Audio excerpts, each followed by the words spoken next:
I was 8 years old the first time I learned how to disappear. Before I learned to write my name, I learned how to move without sound, how to breathe so shallow that even the dust in a sunbeam did not stir. On our island, the elders said that the sea and the wind watched everything, and that a good son of the emperor must learn to move between their breaths. On the hillside above our village, there was a narrow path that wound through sugarcane and low stone terraces. My father walked that path every morning to tend the small patch of land that kept us alive. I walked behind him, placing my bare feet exactly in the prints he left, heel to toe, until my calves burned and my back ached from the effort of leaning into every step. He never told me I was training. He only said that a boy who looked like a man when he walked would not be mistaken for a child when hard times came. Hard times had already come, but I was too young to see them clearly. I knew only that rice bowls were less full each season, that my mother's hand shook when she counted ration tickets, and that at night the grown men lowered their voices when they spoke about the mainland and the war. On our island, the war was first a rumor, then a radio voice, then a line of gray ships on the horizon. I remember the first time I saw those ships. I thought they were mountains that had floated free from some distant shore, flat and impossible against the morning light. The men in uniform who came after them did not look like the worn conscripts I had seen passing through before. They were harder, leaner, with eyes that moved in quick, sharp cuts, like the eyes of fishermen searching the water for the flash of a silver belly. They did not smile when the village children lined up to see them. They did not pat our heads. They inspected us. I was 12 years old when an officer in a crisp uniform lifted my chin with the edge of his palm and studied my face.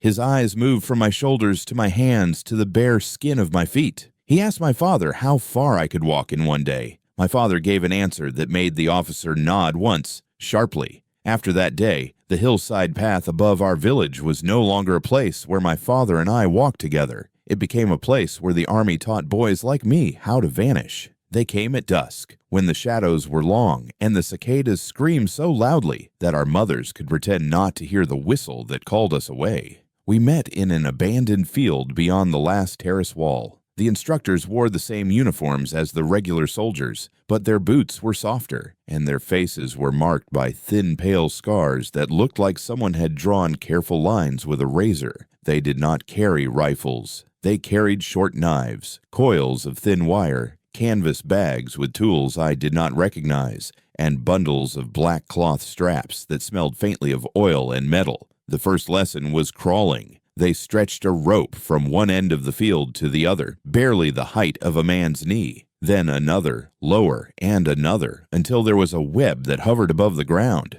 We were told to move from one side to the other without touching the ropes. No one explained why. They did not have to. Even a child could imagine bullets where the ropes were, or searchlights, or the invisible gaze of an enemy sniper. We learned to flatten our bodies until our ribs pressed against the earth, until our elbows and knees were raw and bleeding. We learned to use our toes to push and our fingertips to pull, inch by inch, while our breaths came slow and measured so as not to shake the ropes. The second lesson was listening. They blindfolded us and sat us in the darkness at the edge of the field. One instructor walked in front of us, his boots scraping lightly on the packed earth. Another circled behind us in bare feet. We had to say which was which. Then they walked with different weights, different speeds, different paths. Sometimes they dragged the tip of a rifle. Sometimes they brushed the grass with their fingertips. Sometimes they let a single grain of sand fall from their hand to the ground. Our task was to name the sound before it faded. At first, all I heard was noise. The chirp of insects, the rustle of leaves, the distant rush of the sea. But the instructors were patient in a hard, merciless way. If we answered incorrectly, we began again. If we dozed, a cuff to the ear snapped us back. As weeks became months, the sound separated, like threads being drawn from a tangled knot. I could hear the difference between a lizard and a rat, between a branch moved by wind and a branch brushed by a human shoulder. I could tell if a man was tired by the weight of his footfall, if he was carrying a pack by the rhythm of his breathing. The third lesson was disappearing. They took us into the thickest scrub on the island, where low trees twisted together and the ground was uneven with old coral. We were given a distance, 20 paces, 30, 50. An instructor would stand with his back turned and count aloud, slowly. We had those few seconds to find a place where we could blend with rock and root and shadow. When the counting stopped, he turned and scanned the undergrowth. If his eyes found us, he walked closer, slowly, until he could see our faces. Then we had to stand up and move to an open patch of ground where the sun burned our skin as we waited for the others to be found. The boys who stayed hidden longest watched us from the shadows, their bodies pressed into shapes that did not look human. They were praised, not with smiles or words, but with the rare gift of being left alone. No extra drills, no shouted corrections. In that world, being invisible was its own reward. We learned to rub dirt into our skin to dull its shine, to tape leaves over the bright metal of a button, to slow our hearts by controlling our breath. We learned that hunger made the body noisy, that an empty stomach complained loud enough for a trained ear to hear, so we learned to eat slowly, to never gorge when food appeared, to trick our own bellies into believing that a small portion was enough. By the time I was 13 years old, I could cross a field of dry grass at night without making a sound that carried beyond 3 paces. I could lie still for an entire hour without moving more than the width of a finger. I could follow a man through a forest at 20 paces and never let him hear me. Only then did they give us our true lessons. The instructors brought maps one evening, spread them on the ground under a canvas sheet held up by 4 poles. There were rivers and ridges marked with thin black lines, a coastline that curved like a sleeping animal. We saw names we did not know, Shuri, Kakazu, other words that meant nothing to a boy who had never left his own valley. They told us that these places would soon become the bones of giants. The Americans, they said, had come to crush the empire, and the empire would answer with teeth sharpened in the dark. They spoke of the Americans the way other people spoke of demons. Huge ships that vomited steel and fire, guns that spat bullets as fast as rain, planes that could drop bombs with the weight of houses. In the face of such power, they said, only one weapon could still cut: the will of a soldier who did not fear death, and the knife in his hand when he crawled through the dark. We were to be that knife. They did not call us children anymore. They called us nightmen, shadow troops, eyes of the emperor. They showed us how to coil wire around a man's neck in a single smooth movement, how to press a hand over a mouth just so that the breath hissed away without sound. They showed us how to cut a telephone line without triggering the alarm in the wire, how to slide a small explosive under a tank track, how to tap once on a helmet to signal danger and twice to signal advance. They showed us what to do with wounded enemies we found in shell holes and ditches. They did not spend many words on this. A short stab under the ribs, a quick twist. We practiced on bundles of straw. The straw did not bleed, but the instructors spoke of blood a great deal. Blood on your hands, they said, would be your true uniform. Blood on your face would mark you as a man who had done his duty. At 14 years of age, I considered this a kind of promotion. At home, my mother still called me her little one and tried to press extra rice into my bowl when she thought I was not looking. My father had become quieter, his shoulders more bent. He did not ask what we did in the fields after dusk. He did not come out of the house when the whistle sounded in the evenings. But I saw him sometimes standing behind the thin paper of the sliding door, a dark shape that never moved until the sound of marching feet had faded. The day came when the training ended, not with a ceremony, but with a list. The instructor read names in a flat voice. We stepped forward in the order he called us. There were 16 of us from my group. Some had grown taller and broader during those months, but most still had the narrow shoulders and smooth faces of boys. We were each given a small bundle of gear tied neatly with twine.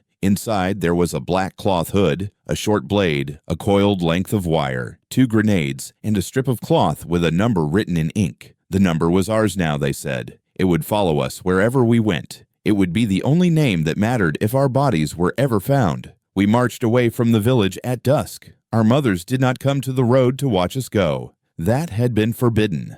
The war was hungry, and the officers did not want to see women's hands clinging to sleeves, children's cries chasing after marching feet. Still, as we left, I smelled smoke from cook fires, heard the thin wail of a baby, the sharp bark of a dog that went abruptly silent. I did not look back. I had practiced not looking back for a long time. The journey to the main island was a blur of cramped holds and pitch-black nights. The sea was rough. Men vomited in the dark until the air was thick with the sour stench of sickness. Above us, the ship's engines groaned and rattled. Once, in the middle of the night, something boomed far away, a deep, slow concussion that rolled through the metal hull like a giant's hand. One of the older soldiers muttered that an American submarine had fired on another ship. No one slept after that. We lay in the darkness, each of us silently picturing a white explosion opening under our feet, salt water rushing in, the hard choice between drowning in the hold or burning on the surface. We did not die at sea. Many others did, but our ship was not chosen for that fate. When we reached Okinawa, the harbor was a forest of masts and funnels. Smoke from distant bombardments smeared the horizon. The air tasted of coal, salt, and something new, a metallic tang that clung to the back of the throat. It was the taste of explosives that had burned not long before. We were marched inland along roads scarred by tank treads and wheel ruts. Fields had been trampled into mud. Villages were hollowed out, their houses flattened into chaotic piles of wood and tile. Dead cattle lay in ditches, their bellies bloated and stiff. Strips of cloth fluttered from broken fences, pieces of someone's life torn loose by the wind. At a command post dug into the side of a low hill, we were finally given our real designation, Night Infiltration Detachment, attached to the defensive line near Kakazu Ridge. The name meant little to me, but the map on the wall told a clearer story. Thin colored lines marked the positions of our own forces, etched across ridges and valleys. Beyond them, thicker arrows in blue ink pressed inward from the coastline. The Americans had landed in great numbers. Their ships ringed the island. Their artillery had begun to chew at every prepared line. In the days that followed, we became another layer of preparation.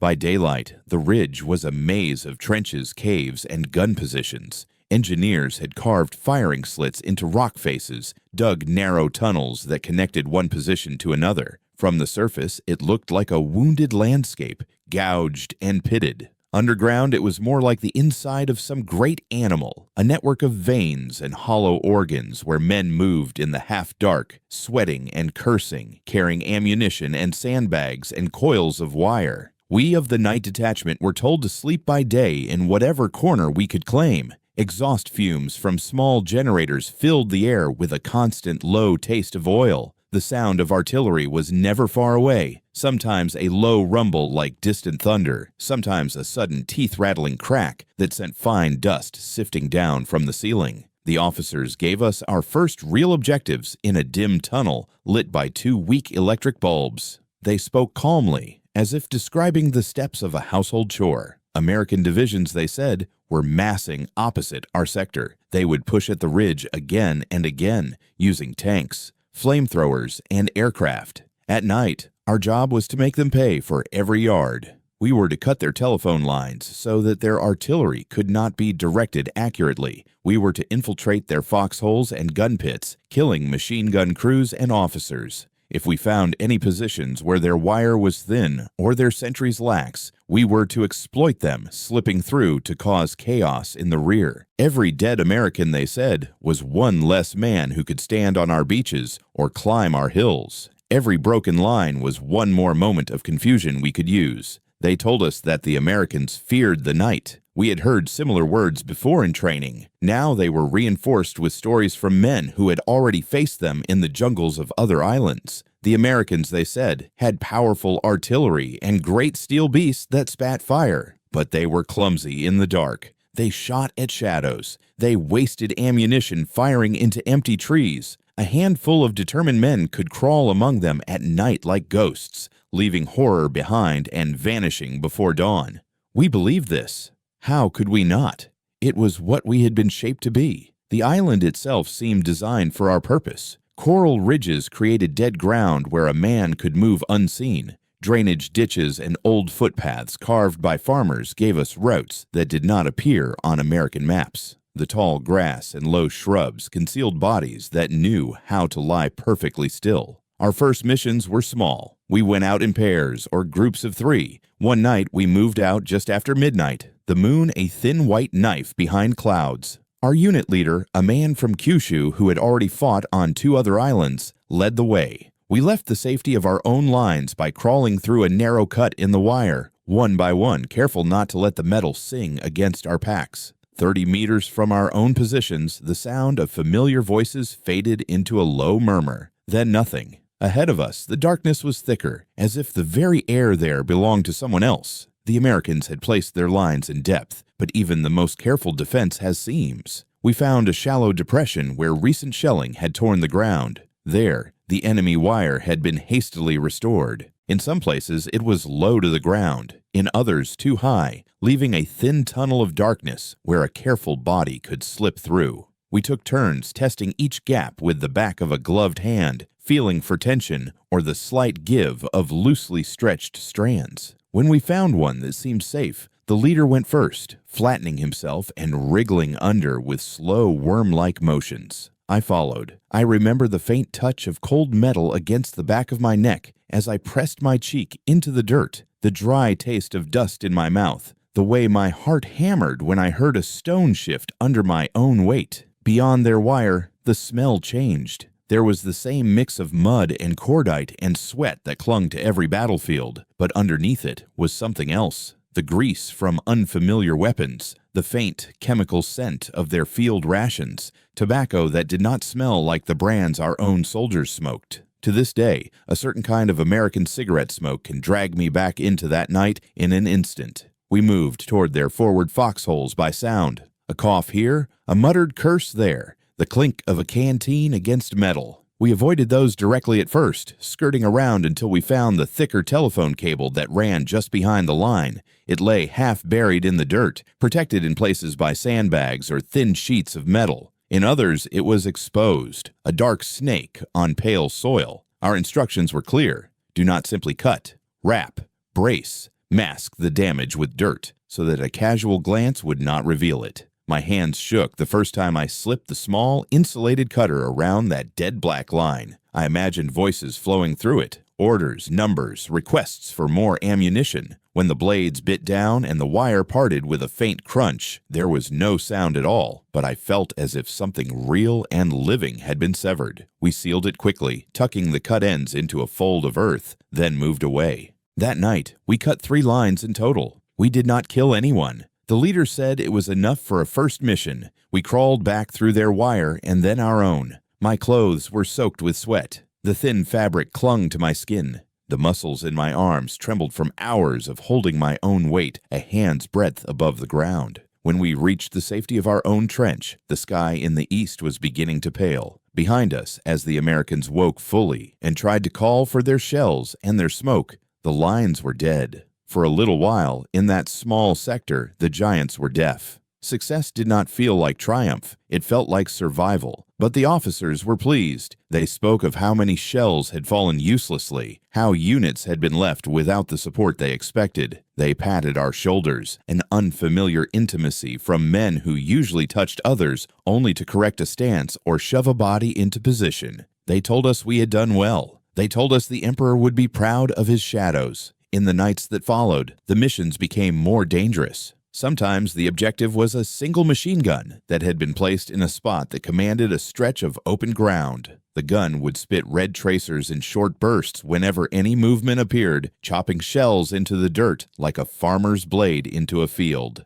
Attacking it by day had already cost us men. By night, the officers said, a few determined infiltrators could do what an entire platoon could not. We went out in groups of 6 or 8 then. 2 carried satchel charges, heavy bags of explosives with short fuses. 2 carried extra ammunition and grenades. The rest of us carried knives and wire and our own resolve. We moved in a staggered file with 3 to 5 paces between each man so that one mine or shell burst would not take us all. The machine gun's sound guided us. At a distance, it was a dull, regular chopping, like someone hammering wood. Closer, the individual cracks of each shot blended with the pops and whistles of other weapons. The air above the battlefield at night is never still. Even when no one is visibly advancing, bullets wander. Shells arrive late. Fragments and ricochets carve their own paths. We learned to read those random sounds, to taste the direction of danger in the way echoes came back from different faces of rock. When we were close enough that each burst from the gun made the earth jump under our chests, we stopped and waited, pressing ourselves into whatever shallow cover we could find. The leader watched the rhythm. Many crews fall into one without realizing. A burst of a certain length, a pause while the belt is adjusted, a longer pause while a barrel is swapped. In those tiny cracks, a crawling body could gain another meter. We crept forward during each pause, freezing the instant the gun spoke again. At one point, a stray flare burst high overhead, painting the ground in a harsh white light. Every instinct screamed at me to run, to claw backward into the nearest hole. Instead, muscles trained over years held me flat, my face mashed into the mud, eyes squeezed almost entirely shut. A shadow is safest when it does not move. When the white glare faded and darkness returned, I heard my own breath, loud as a drum inside my skull. We reached a shallow rise just below the machine gun's nest. From there, we could see its outline, a darker shape against the slightly paler horizon. The tracers it spat were a deep, angry red. Each time the gun fired, its muzzle flashed, and the silhouettes of the crew jumped in sharp relief for a heartbeat. 3 men, one on the trigger, one feeding the belt, one watching over the sights for targets. The satchel charges were set behind a low berm, their fuses cut to what the leader calculated would be just enough time to place them and retreat 10 paces. There is a peculiar intimacy in lying in the dark, inches from another man, counting silently together to the same number. We did not whisper. Sound carries oddly at night. Instead, the leader tapped my wrist once at the moment he began to move. I waited 3 heartbeats, then followed. The explosion when it came was not large by the standards of the artillery that shook the island daily, but up close it was immense. The ground lifted under me. Heat washed across my back. The machine gun's voice stopped in mid-burst, cut short as if someone had closed a fist around its throat. Shouts rose from the American line. Some were angry, others frightened. We did not stay to listen. The instant the shock wave passed, we curled backward, curling into the holes and depressions we had used a moment before as cover from their fire. Flares bloomed overhead, one after another now, the Americans flooding the area with harsh, artificial day. White lights searched the broken ground. Bullets swept back and forth in long, desperate arcs, churning earth and stone, cutting grass and small shrubs to tatters. A fragment tore a strip from my sleeve and stung the skin beneath. But there was no deep pain, no spreading warmth of blood. I lay still, each breath a slow theft from the air that felt suddenly thin and hostile. Eventually, the light faded. The shouting receded to a low murmur. The machine gun never spoke again that night. Later, our officers would talk about how a single small explosion had opened a narrow gap that infantry used at dawn, slipping through before the Americans could move another gun into place. They would say that this proved the value of men like us. They would say that in a world ruled by steel and explosives, a handful of shadows could still bend the path of a battle. For a time, I believed them completely. I believed them when we crept into a shallow depression and found an American lying there, leg shattered by shrapnel, rifle nowhere in reach. His helmet was gone. His hair was matted with blood. He looked younger than some of the men in my own unit. His lips moved soundlessly as he saw us. His eyes widened. There was a moment when our gazes locked, and I saw not a demon, not a faceless invader, but a boy who might have walked beside me on the hillside path above my village if he had been born under a different flag. Training rose from somewhere deep and automatic in my body. The knife moved from sheath to hand in a single oily glide. My arm extended. The point found the place below the ribs where the instructors had pointed again and again on straw bundles. The American's hand twitched toward me, not in attack, but in some instinctive reaching for another human being. When the blade went in, his mouth opened. No sound came out, only a breath that smelled of blood and iron and something sharp with fear. I tell you this not to earn your praise or your condemnation. I tell you because it is the truth of who we were, of who I was.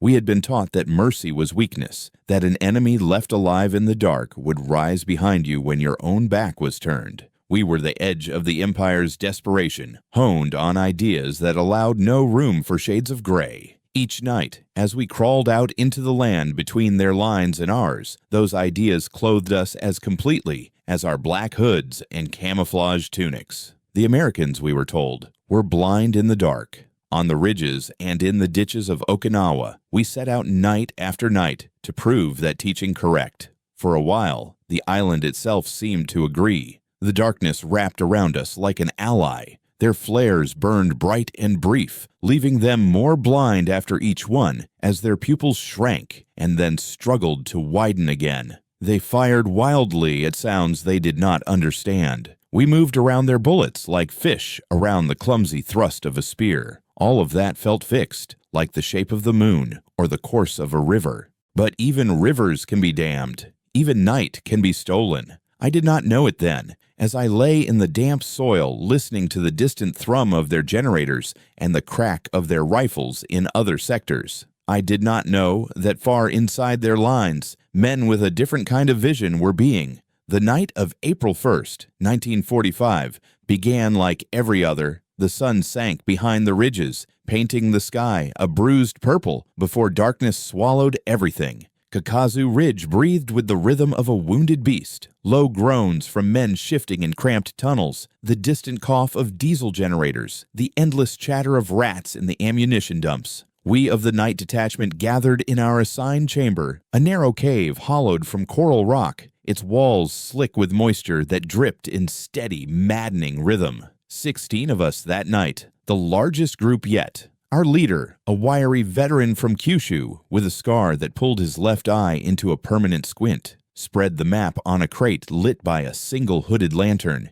His finger traced the enemy lines opposite our sector, a jagged blue scribble representing the 96th American Infantry Division. The objective was ambitious. Intelligence reported a gap in their forward defenses, a drainage ditch that ran parallel to their wire for 200 meters before bending toward their main command post. Cut the primary telephone trunk there, and their artillery observers would go blind. Infiltrate deeper if possible, silence any machine gun nests that covered the approach to their ridge. The Americans had pushed hard that day, gaining 50 yards at the cost of 300 lives. Tonight, we would remind them that daylight victories meant nothing when shadows held knives. We blackened our faces and hands with a paste of charcoal and engine oil, the mixture cold and gritty against sweat-slick skin. Uniforms blended into the night, loose black tunics over crawling suits reinforced with knee pads of layered cloth and rubber. Each man carried the basics: short blade sheathed at the belt, wire garrote coiled like a serpent in a thigh pouch, 2 squat grenades with 5-second fuses, a silenced pistol for emergencies that weighed like an anchor against the ribs. No rations, no water beyond a single canteen sip before departure. Hunger sharpened the senses, made the body light. We moved out at 2300 hours. The moon hung as a thin crescent, veiled by high clouds that promised total blackout. Perfect conditions. Our exit point was a sapped tunnel that emerged 50 meters behind our own wire, a black mouth in the earth concealed by tangled vines. One by one, we slid into the void, the coral scraping shoulders like rough teeth. The leader took point. I followed second, my role to mark the path for return, with shallow cuts on tree trunks, invisible to casual eyes but glowing faintly under our issued night paste that reacted to moonlight. The no man's land between lines stretched 400 meters of churned coral, shell craters, and razor wire that snagged like desperate fingers. We crossed it in 20 minutes, bellies to ground, using the leader's rhythm. Advance 5 body lengths during lulls in their patrol chatter, freeze when a flare whispered upward, or boots scraped gravel. The air thickened with the enemy scent, canned meat heated over small fires, boot polish, the acrid tang of American tobacco that burned hotter than ours. Voices drifted, low and casual. Fragments of words we did not understand but recognized as exhaustion. They joked between sentries. They pissed in the open. Ordinary men tired from daylight slaughter. At the enemy wire, the leader found the seam we sought. A mortar crater from 2 days prior had slumped the ground, pulling strands loose just enough for a body to wriggle through. He tested it first, vanishing under like smoke into a crack. I followed, feeling the barbs kiss my back, drawing thin lines of blood that soaked warm into fabric. No sound betrayed us. Beyond lay their perimeter, a lattice of foxholes linked by shallow scrapes, sandbagged outlines barely visible against the ridge's shadow. 30 meters in, the unnatural happened. A shape detached from darkness ahead. Sentry, rifle slung low, moving with the unhurried gait of a man expecting nothing. Our leader froze, signaled halt with a single finger tap. The sentry paused, head tilting as if listening to wind. He resumed, passing within 8 paces. Safe. We crept on, toward the thicker cable bundle, snaking rearward. Our prize. Then the first scream, choked, wet, cut short behind us. Not ours. Theirs. A flare rocketed skyward 200 meters left, bathing the ground in magnesium white. Bodies scrambled in foxholes, shouts rising. Our leader hissed the abort signal, but before we could reverse, green fire bloomed. Not ordinary muzzle flash. This was different. A steady, unnatural glow, like foxfire in rotten wood, but brighter, colder, pinning men where they crawled. The second man in our file jerked once, collapsed with a gurgle, his throat torn open though no knife hand rose to claim it. Bullets snapped from nowhere, precise, unerring, stitching the earth where shadows should have hidden us. Another scream, our third man clutching his chest, blood bubbling black in flare light as he thrashed. Panic clawed my gut, but training locked limbs. I flattened into a shell crater, mud cold against cheek, heart slamming like a trapped animal. The leader tapped retreat, but flares now chained overhead, turning night to harsh noon. Their rifles spoke not in wild sprays, but single, deliberate cracks. Our fourth man rose to run, foolish, and a round took his knee, spinning him into wire with a meaty snap. He crawled, mewling, until green light found him again, silencing forever.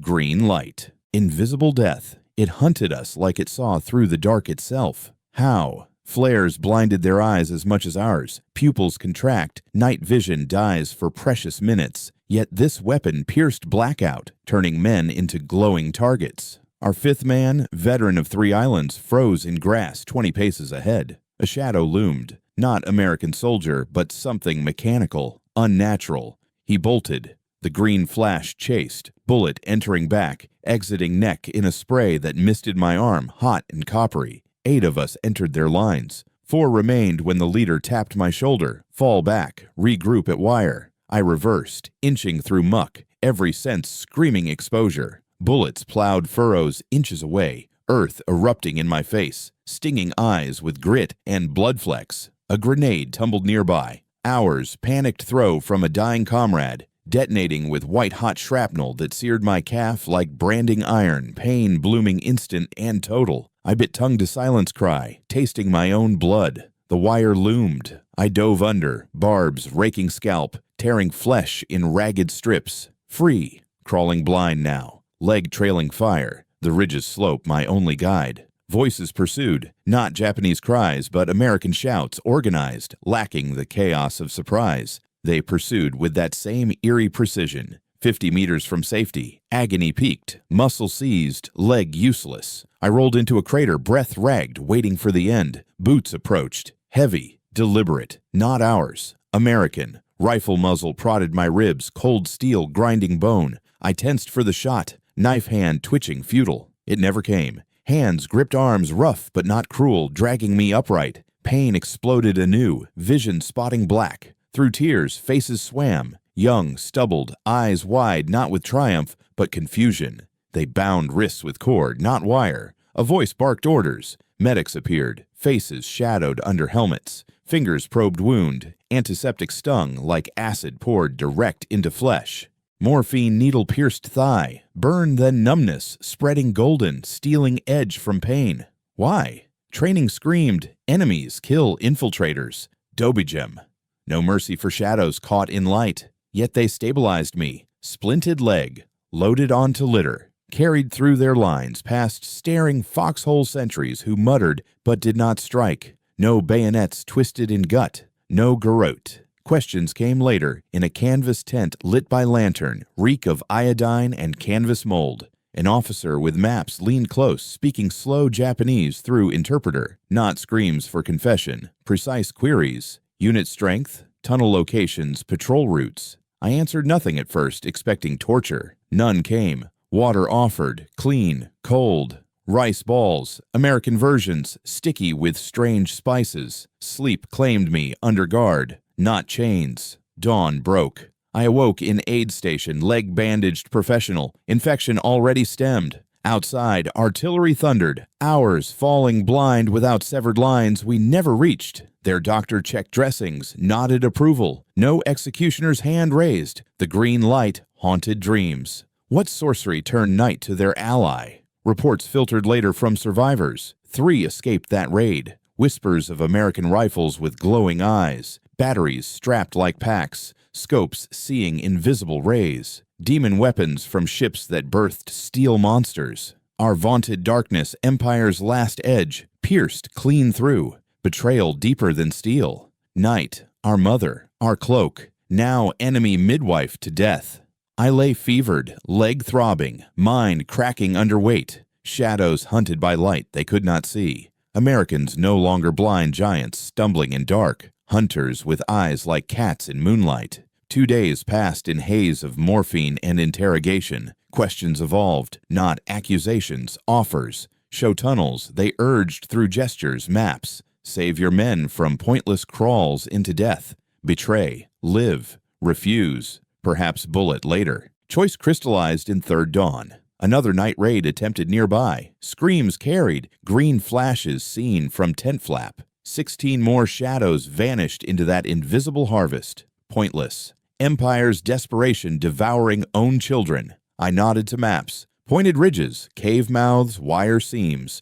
Traded secrets for life, shadows for survival. Green light had already slain the old me. Now I served its wielders. Decades later, the green light still burned behind my eyelids when I closed them at night. I sat in a small room in Tokyo, 78 years old, my leg aching from the shrapnel that had lodged there since 1945. The wound had never fully healed, a constant reminder that twisted into pain when the weather turned humid, like it did that afternoon. My grandson had come from university with a folder of yellowed papers, digital scans from an American archive released after the war's 50th anniversary. He spread them on the low table between us, his face pale with questions he did not voice. My name stared back from the pages, written in precise English script next to diagrams of tunnels and ridges. Interrogation transcripts, maps marked with my handwriting, reports detailing 16 Japanese lives traded for American survival. The room smelled of green tea gone cold and old paper. Outside, the city hummed with traffic and voices, a world rebuilt from the ashes we had helped defend. My grandson pointed to a line. Subject provided accurate coordinates for 3 cave complexes, preventing further infiltration losses. He looked at me, waiting for denial or explanation.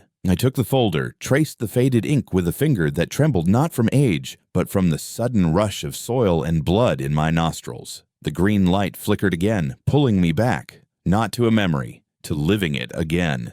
The Americans had not wasted time after my capture. 2 days of fevered sleep in their aid station, morphine dulling the edges, and they moved me deeper into their lines. A canvas-topped truck bounced over rutted tracks, my splinted leg jolting with every pothole, pain spiking like fresh shrapnel each time. Guards flanked me, rifles ready, but muzzles pointed skyward, no bayonets fixed. They offered water from a canteen that tasted of plastic and chlorine, alien to my tongue. No beatings, no stripped skin under lamps. Instead, maps unrolled in a tent that reeked of wet canvas and machine oil. The interrogator was a captain, thin-faced with glasses that caught lantern light, speaking Japanese clipped and formal, learned from books and prisoners before me. He did not demand, he showed. Photographs first, bodies of our nightmen sprawled in ditches, throats slit not by knives but bullets from ranges too far for rifles and blackout. Then sketches of the green light weapon, bulky scope mounted on carbine, battery pack like a hump on the back, invisible rays turning night into their hunting ground. 96th Division had 150 such rifles, he said, 3% of their infantry,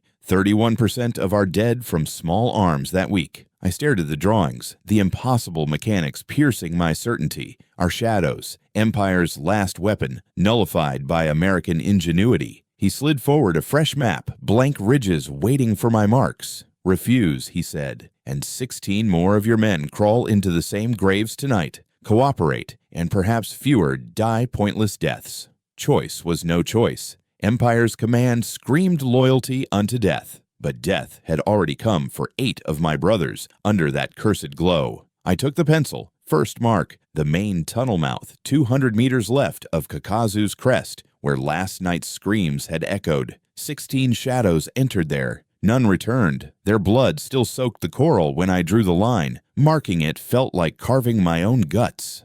Each stroke betrayed not just positions, but the lives shaped in those fields above my village. The boys who had flattened under ropes, listened to falling grains of sand, vanished into scrub. Now I guided the giant's fire to their resting places. The captain nodded, radioed coordinates. 30 minutes later, shells walked the ridge, precise, tearing cave mouths into rubble graves. No more pointless crawls that night. 50 Japanese infiltrators spared the green light, but at what cost to the man who drew the lines? They tested me next dawn. Blindfolded, driven 5 kilometers, then walked through reverse terrain, American foxholes, wire gaps, drainage paths we had exploited. Remove blindfold, point flaws. Weak sentry post here, exposed cable there. Every vulnerability I named became sandbags and tripwires by dusk. Our nightmen probed those spots next evening. Met not darkness, but interlocking fire. Flares timed to their approach. Green lights waiting in elevated hides. Word spread through their ranks. The captured shadow turned hunter. They called me Asset 914, number stamped on my dog tags alongside my real name.